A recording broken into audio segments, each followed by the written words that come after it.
মহাসপ্তমীর আয়োজন নিয়ে জানাতে এই মুহূর্তে রাজশাহী ও সিরাজগঞ্জ থেকে যোগ দিচ্ছেন আমাদের সহকর্মীরা। শুরুতেই যাচ্ছি রাজশাহীতে, জানাবেন সহকর্মী মুস্তাফিজুর রহমান।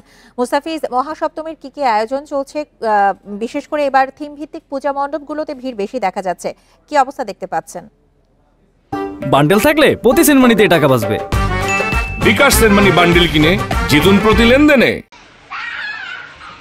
সকাল থেকে মহাসপ্তমীতে সকাল থেকে আমরা দেখেছি যে ঢাক এবং শঙ্কর তালে তালে মন্ত্র এবং যে পঞ্জিকা পাঠের মধ্য দিয়ে আমরা দেখেছি যে নবপত্র যে পূজা সেটি দিয়ে শুরু হয়েছে মহাসপ্তমী, এবং এরপরে চক্ষুদান ত্রিনয়নী অর্থাৎ চক্ষুদান হয়েছে। এরপরে আমরা দেখেছিলাম বস্ত্রদান এবং দুপুরে অন্নদান হয়েছে।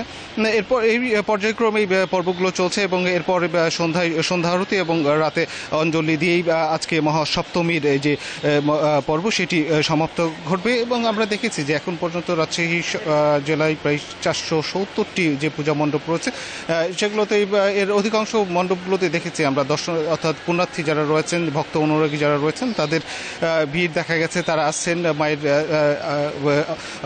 চরণে, তারা অঞ্জলি দিচ্ছেন এবং সেই সাথে তারা আশীর্বাদ গ্রহণ করছেন। এবং এখানে আমরা দেখেছিলাম তারা প্রত্যেকের প্রত্যাশা যে এই ধরনী থেকে যেন কোনো প্রকার সর্বত্র শান্তি বিরাজ করুক, এটি তাদের প্রত্যাশা। এবং তারা এখানে আসছেন কেননা দীর্ঘ সময় পরে মা এসেছেন, মানে তাদের ভাষায় প্রতিমার তারা রূপ তারা দেখছেন। এবং সেই সাথে যারা তরুণীরা রয়েছেন তাদের উৎসাহ উদ্দীপনা একটু বেশি।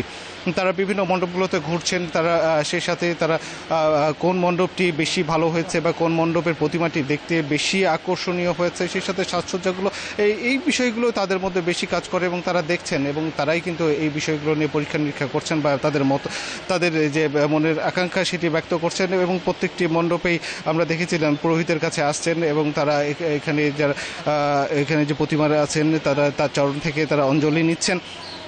এবং যারা ভক্তরা রয়েছেন তারা তারা তারা বারবারই একটি কথা বলছিলেন যে তারা প্রত্যাশা করেন বা মায়ের কাছে তারা চাচ্ছেন যে এই ধরনীতে যেন কোনো প্রকার ভেদাভেদ না থাক এবং বৈষম্য দূর হোক, শান্তি প্রতিষ্ঠিত হোক, এটি কিন্তু তাদের প্রত্যাশা। এবং এই মণ্ডপগুলোতে মূলত পুণ্যার্থী যারা আসছেন তাদের অধিকাংশেরই কথা ছিল এরকমই। তো রাজশাহী থেকেই ছিল সর্বশেষ।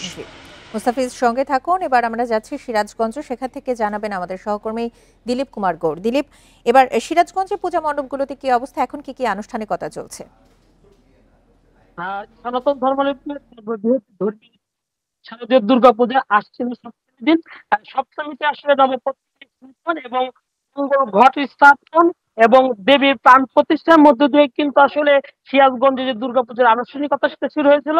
আমরা এখন আছি সিরাজগঞ্জের কালীবাড়ি গোবিন্দবাড়ি মন্দিরে। এখানে আমরা এখন যে পুরোহিত তার সাথে কথা বলেছিলাম, তিনি যেটা জানিয়েছেন যে সকালে নবপত্রিকা স্থাপন, মঙ্গল ঘট স্থাপন, মঙ্গল প্রদীপ প্রজ্বলন এবং ভোগ আরতি শেষে পূর্ণ ভোগ দিয়ে এসে আজকের মতন যেহেতু সপ্তমীর তিথি শেষ হয়ে গেছে এবং সন্ধ্যাতে আসলে এখানে আরতি হবে। এই আরতি হওয়ার পরে কিন্তু আসলে যে পূজার আনুষ্ঠানিকতা সেটা কিন্তু থাকবে না। অষ্টমীর যে পূজা সেটার প্রস্তুতি চলবে। আমরা এখানে দেখছি যে সিরাজগঞ্জে 511টি মন্দিরে এবারে দুর্গাপূজার আয়োজন করা হয়েছে এবং প্রত্যেকটি জায়গায় কিন্তু প্রশাসনের পক্ষ থেকে নিরবিচ্ছিন্ন নিরাপত্তার ব্যবস্থা গ্রহণ করা হয়েছে।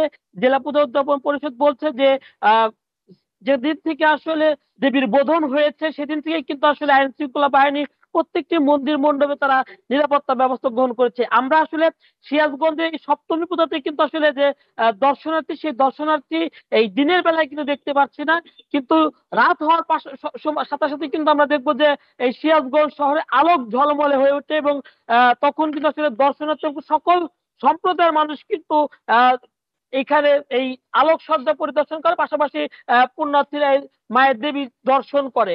সিরাজগঞ্জের শেরে বাংলা ঐক্য পূজা কমিটি, মহাপ্রভুর মন্দির সহ বেশ কয়েকটি মন্দিরে কিন্তু বিশেষ ধরনের পূজা আয়োজন করা হয়েছে এবং আমরা দেখেছি যে মহাপ্রভু আখড়া এবং শেরে বাংলা ঐক্য পূজা কমিটির মন্দিরে কিন্তু সন্ধ্যার পর থেকে গত 2 দিন ধরে আসলে দর্শনার্থীর উপচে পড়া ভিড় রয়েছে।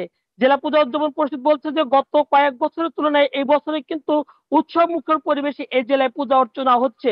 এবং আমরা সকালবেলা দেখেছি যে দেশ ও জাতির মঙ্গল কামনায় মঙ্গল প্রদীপ প্রজ্বলন করা হয়েছে এবং এই প্রদীপটি আসলে দশমী পর্যন্ত চলবে। এক কথা বলতে গেলে যে সিরাজগঞ্জে কিন্তু দুর্গাপূজার যে উৎসবের আমেজ, সেই উৎসবের আমেজ শুরু হয়ে গেছে এবং আমরা দেখেছি যে শুধু সিরাজগঞ্জ না, দেশের বিভিন্ন অঞ্চল থেকে কিন্তু আসলে মানুষ এই সিরাজগঞ্জের পূজা এবং আলোকসজ্জা দেখার জন্য আসছে। রাজশাহী এবং সিরাজগঞ্জ থেকে পূজার সবশেষ আয়োজন নিয়ে জানাচ্ছিলেন আমাদের সহকর্মীরা।